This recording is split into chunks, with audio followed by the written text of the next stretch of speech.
Hello दोस्तों, आज मैं आपको एक बहुत ही मजेदार कहानी सुनाने जा रहा हूं। यह कहानी शेख चिल्ली की विचित्र लेकिन साहसिक हरकतों का अद्भुत उदाहरण है।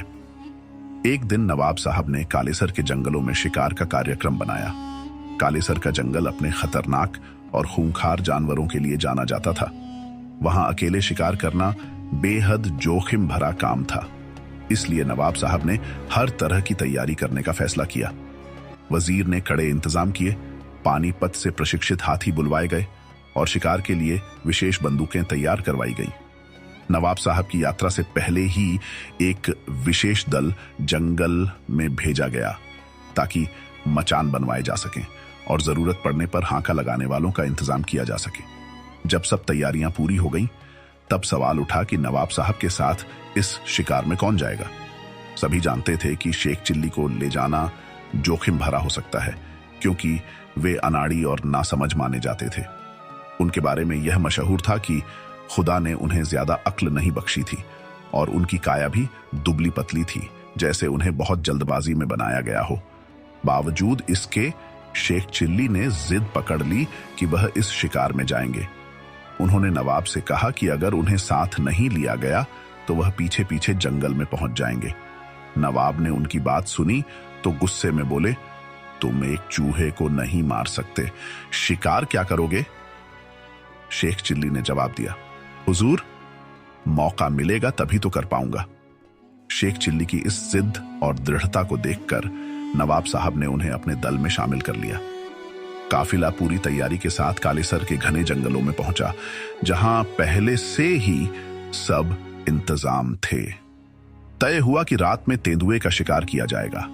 दिन ढलते ही सभी लोग पानी, खाना और बंदूकें लेकर मचानों पर बैठ गए। यह चांदनी रात थी और सभी की नजरें उस चारे पर टिकी थीं जिसे तेंदुए को लुभाने के लिए बांधा गया था। शेख चिल्ली को नवाब साहब ने एक और साथी शिकारी शेख फारूक के साथ एक मचान पर बैठाया था। हालांकि वजीर चाहता था कि शेख चिल्ली अकेले मचान पर बैठें ताकि उनकी हरकतों से बचा जा सके, लेकिन नवाब साहब ने यह सोचकर उन्हें अकेला नहीं छोड़ा कि कहीं शेख चिल्ली कोई बेवकूफी न कर बैठे और शिकार हाथ से ना निकल जाए। इस तरह शेख फारूक उनके साथ मचान पर बैठ गए। तेंदुए का इंतजार करते हुए 3 घंटे बीत गए और शेख चिल्ली का धैर्य जवाब देने लगा। उन्होंने शेख फारूक से फुसफुसाकर कहा, अजीब अहमक है ये तेंदुआ, इतना अच्छा चारा बंधा है और कमबख्त गायब है। शेख फारूक ने उन्हें चुप रहने का इशारा किया, लेकिन शेख चिल्ली का मन शांत नहीं हुआ। उन्हें लग रहा था कि बाकी सभी डरपोक हैं और एक तेंदुए के लिए सबने इतने लोग इकट्ठे किए हैं। ये कोई बहादुरी तो नहीं।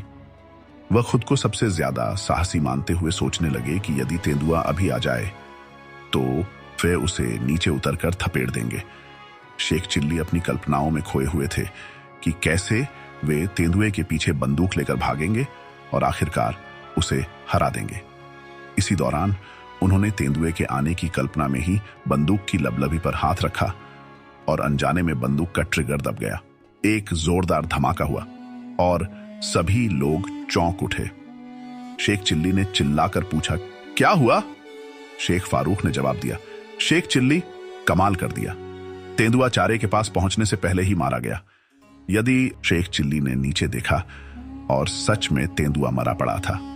दूसरे शिकारी अभी निशाना साधने की सोच ही रहे थे कि शेख चिल्ली की बंदूक चल गई थी और संयोगवश तेंदुआ उसी गोली से मारा गया था। नवाब साहब ने मचान से नीचे उतरकर शेख चिल्ली की पीठ ठोंकी और उनकी बहादुरी की सराहना की। उन्होंने वजीर की ओर देखते हुए कहा, जो भी हो, शेख चिल्ली बहादुर है। हालांकि शेख चिल्ली जानते थे कि यह सब एक संयोग था। उन्हें अंदाजा था कि यह उनकी गलती से हुआ है, लेकिन वे चुप ही रहे और इस तरह अनजाने में हीरो बन गए। यदि आपको कहानी अच्छी लगी तो चैनल को सब्सक्राइब जरूर करें। थैंक्स फॉर वॉचिंग दोस्तों।